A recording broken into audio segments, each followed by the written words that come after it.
Okay, you're eating into my time. Okay. All right, thank you so much. It's really wonderful to be here. I thank the organizers for inviting me.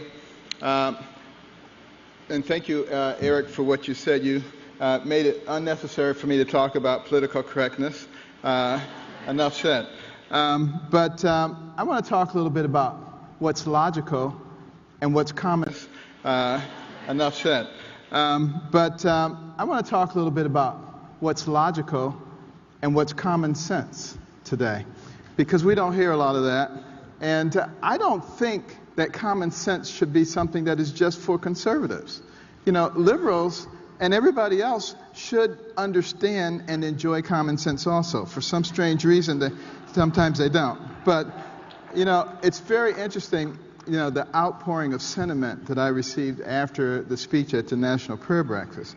I got so much mail, letters, books, just amazing from everybody. And some of the more poignant ones were from older Americans who said they had given up and they were just waiting to die. And now they felt a sense of revival once again. You know? And that's very sad that we have reached a point in our lives where there's so many people who feel that they're not represented anymore. And this is something I want you people who are in Congress and who are in the Senate and who are in the White House to understand. You work for the people. You represent the people. You know, if you can understand that. I also got a few nasty grams from people. How dare you insult my president? You are a N-word, and you need to get back. You know, it's just unbelievable, you know. But, you know, when did we reach a point where you have to have a certain philosophy because of the color of your skin? When did that happen? You know?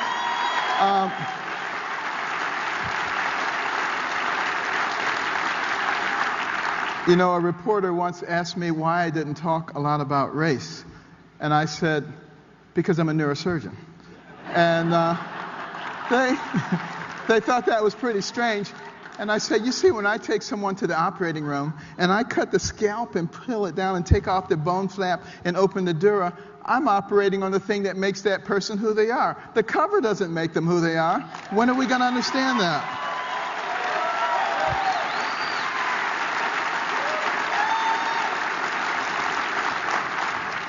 But you know, the thing that really is important to me, and it's largely because of my own background, you know, growing up in a single-parent home in the inner city with dire poverty, terrible temper, poor self-esteem. My nickname in school was Dummy. And you know, it was because I had a mother who believed in me. And she was always saying, Benjamin, you're much too smart to be bringing home grades like this. I brought them home anyway, but she was always saying that, you know. She was very encouraging. And, but more importantly, you know, she made sure that at some point we turned off the TV and started reading books. And, you know, she worked a lot. You know, my mother worked 3 jobs at a time. She would leave at 5 in the morning, get home at midnight. And, you know, people always said to me, well, why did you guys read the books? Your mother wasn't there. Well, she would know if you didn't read the books. And the fact of the matter is, back in those days, you had to do what your parents said. You know, you couldn't call 911 or some social worker or some psychologist who said, let the kid express themselves, you know. And there was a reason for that. But you know, the education worked for me. You know, I started reading within a year and a half. I went from the bottom of the class to the top of the class. The same kids who were calling me dummy in the 5th grade were coming to me in the 7th grade. Benny, how do you work this problem? And I'd say, sit at my feet, youngster, while I instruct you. But maybe a little obnoxious, but it sure felt good. But, you know, the thing is, by that time, I had a very, very different impression of myself. And education is such a fundamental principle of the success of America. And we're allowing it to go under. You know, you go out there and you talk to the average person now, They may be able to tell you who won Dancing with the Stars. They may be able to tell you who won the football game. But they can't tell you anything that's important. They don't know about foreign policy. They don't even know about the way that our government works and the structure of it and what things mean. And consequently, they have become the ignorant. They have become the unprepared. This is exactly what the founders of this country warned against. They said, our system of government is based upon a well-educated and informed populace. And if our populace ever becomes anything, said, our system of government is based upon a well-educated and informed populace. And if our populace ever becomes anything other than that, we will become a different country. They knew what they were talking about.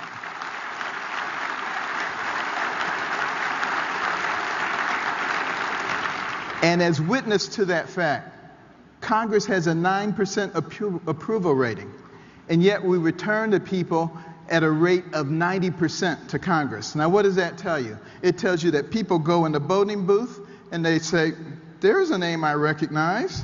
I'm going to vote for that one. You know, they have no idea whether that person represents them or not. And what I'm saying to people, the people of America today, is that we are responsible. This is a country that's for, of, and by the people, not for, of, and by the government. And if we turn it over to them, we cannot complain about what they're doing, because this is the natural course of men, and we have to hold their feet to the fire.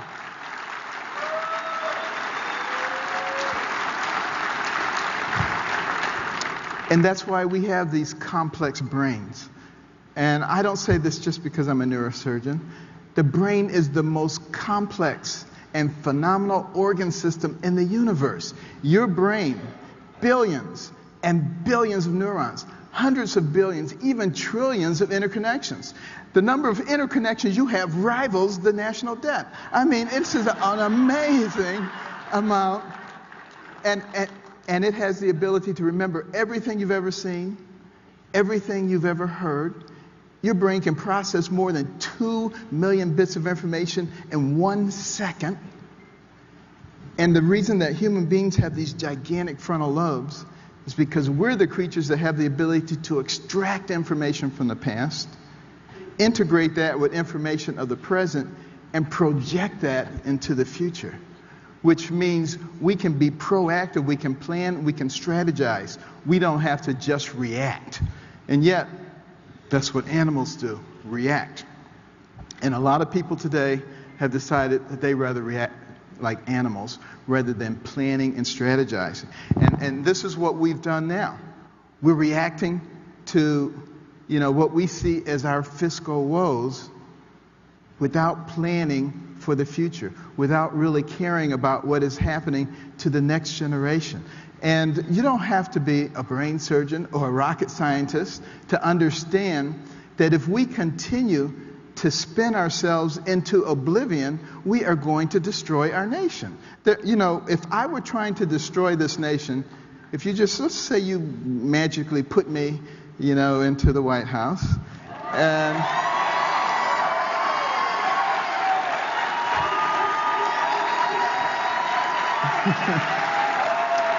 now,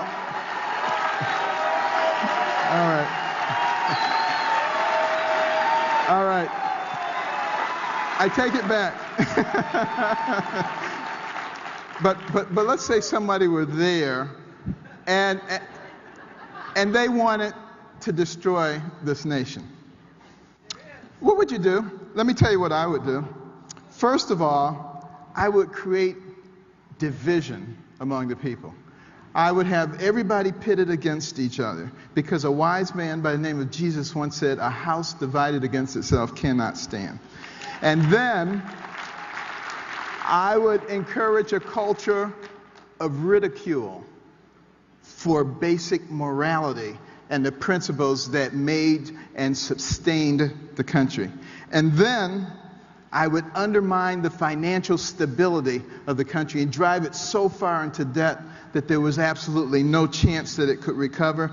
And I would weaken the military and destroy the morale of the military. That's what I would do, and I guarantee you it would work. Now, the question is, it appears coincidentally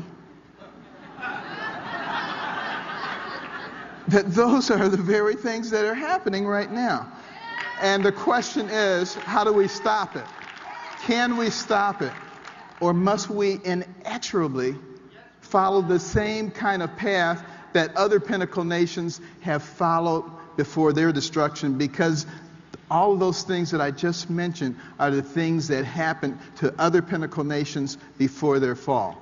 And, you know, this is not something that has just started in the last 4 or 5 years. This has been going on for quite some time now. So let's not lay all the blame on any one particular person. But the fact of the matter is, we all have a responsibility to recognize what is going on. Lay all the blame on any one particular person. But the fact of the matter is, we all have a responsibility to recognize what is going on and to use our influence to correct some of these things.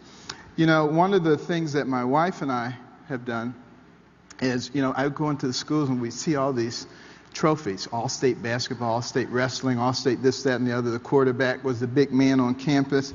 What about the academic superstar? What did they get? You know, a National Honor Society pin, pat on the head, there, little nerd, you know. Nobody really cared about them. And, you know, I was aware of a survey that was done in 22 countries looking at the ability of 8th grade equivalents to solve math and science problems. We were one of the 22 countries, and we came in number 21 out of 22, barely beat out number 22. And I was devastated, and I said, we've got to do something about this. And we can't wait for the government to do something about this. We, as the private sector, have got to do something. So we started giving out scholarships out of our own pocket to children from all backgrounds who achieved at the highest possible levels academically and also demonstrated humanitarian qualities, that they cared about other people. And we gave out our first 25 scholarships 17 years ago, and just in the state of Maryland. And now, today, we have over 5,000 scholars in all 50 states. And these are incredibly bright young people. And in fact, just yesterday, I found out that one of our scholars was accepted into the neurosurgery residency at Johns Hopkins. So, fantastic. But the other component of the program is we put in reading rooms. And in that case, we particularly target Title I schools, where a lot of the kids come from homes with no books, and they go to schools with no libraries. Those are the ones who drop out of school. We have a 30% high school dropout rate. We really can't afford that. So we create these rooms that no kid could possibly pass it up. And they get points for the number of books they read, and they can trade them in for prizes. And in the beginning, they do it for the prizes, but after a while, it begins to translate into much better academic performance, and that's really the goal. Because you see, we can't afford to throw any of those young people away, because for every one of those young people we keep from going down that path of self-destruction, that's one less person that you have to protect yourself and your family from, one less person you have to pay for in the penal or the welfare system, one more tax-paying, productive member of society who may discover a new energy source. We need all of them.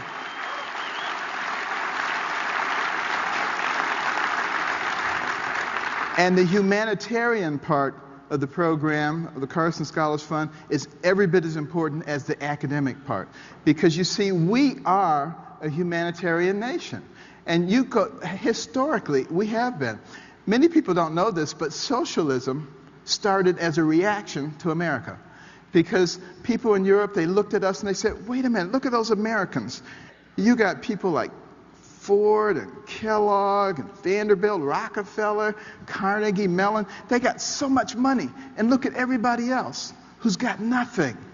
And you can't run a system like that. You have to have an overarching government that receives the funds and redistributes it in a fair and equitable way. Have you ever heard that before? Well, what they didn't realize is that all those names that I just said, instead of like the land barons of Europe hoarding money and passing it down from generation to generation, instead They built the infrastructure of this nation. They put in the transcontinental railroad. They built factories and textile mills. They built the mechanism that created the most powerful and dynamic middle class the world has ever seen, which rapidly took us to the pinnacle. They built universities and museums and charitable organizations, because that has been the nature of Americans. We have always been generous.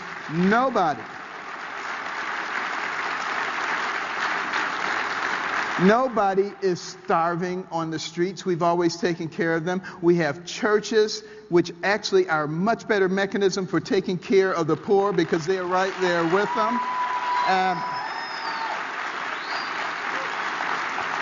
This is one of the reasons that we give tax deductions to churches, because they do that. So why is the government trying to duplicate that we give tax deductions to churches? Because they do that. So why is the government trying to duplicate what they're supposed to be doing? You know, we need to start thinking smartly about the way that we use our resources, use our money. And, you know, in 2009, 40 of the wealthiest families in America pledged to give away half of their wealth to charity. Go someplace else in the world and ask the 40th wealthiest families to give away half their wealth. They'll look at you like you got 6 heads. This is an American phenomenon. We take care of our own. We always have. It is not the government's responsibility. It is our responsibility as citizens.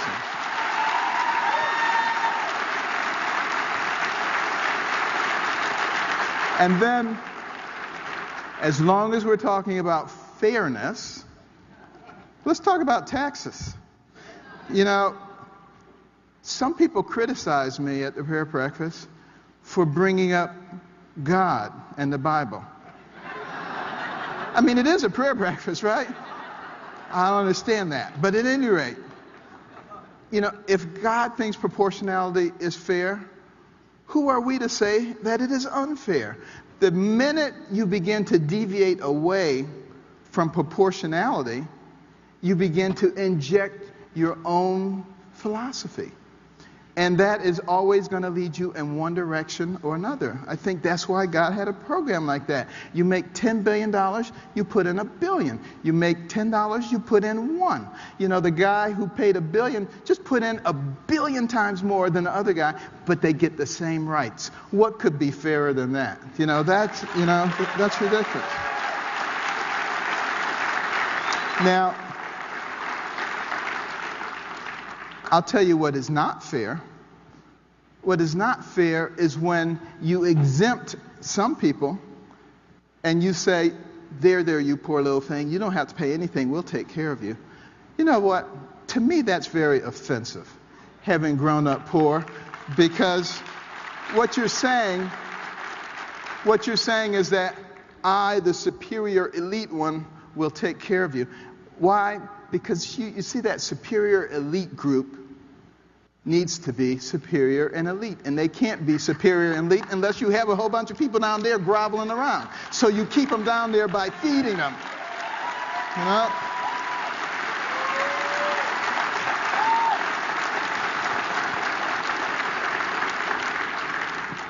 But the other ulterior motive is, if everybody doesn't have skin in the game, then you can just persecute this 1% or this 2% or this 5%. If everybody has skin in the game, you have to be responsible. Because if you come talking about raising taxes, you're raising taxes on everybody, you better have a darn good reason. Doesn't matter about 1 or 2%, but it really matters about everybody. That's what's fair.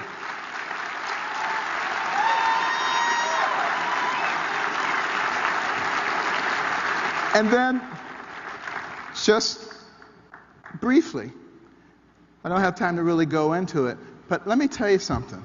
Healthcare, 1/6 of our economy, if the government can control that, they can control just about everything. We need to understand what is going on, because there are much more economic models that can be used to give us good health care than what we have now. And we were asleep at the wheel to let it happen, but we have to find a way still to make it work. And if we have to work within the framework of the Affordable Health Care Act, fine. If we can find a way to defund it, fine. But we have to find more efficient ways. Think about this. 80% of the encounters between a patient and a healthcare provider could easily be handled by a health savings account. 80% of the encounter, without the need to insinuate a third party or bureaucracy, which sucks out at least a third of the money. And, there are ways that we can do this. We can use bridge insurance and catastrophic insurance. Some of the, I don't want to call them morons, but there's something similar to that, who say, well, Carson just talks about HSAs. How are you going to pay for them? How are you going to have catastrophic health care? Read the book. Read the book, America the Beautiful, and some other things that I've written. It'll show you how to do that. But obviously, I'm thinking about those things. I mean, it just, I don't know, it's almost laughable, some of the things that I hear people say who criticize you. They say, I don't know, it's almost laughable, some of the things that I hear people say who criticize you. They say, he's a neurosurgeon, so he couldn't know anything about economics. It's not brain surgery.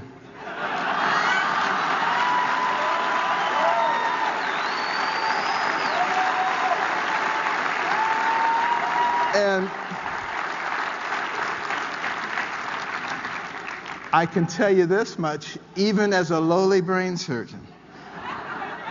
If you have the highest corporate tax rates in the world, then of course corporations are going to have money elsewhere.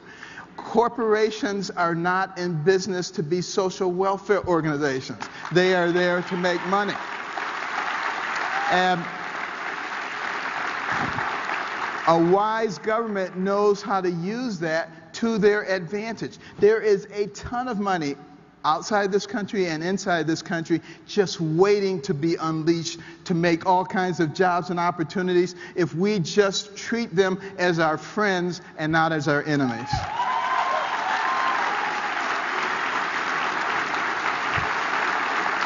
And finally,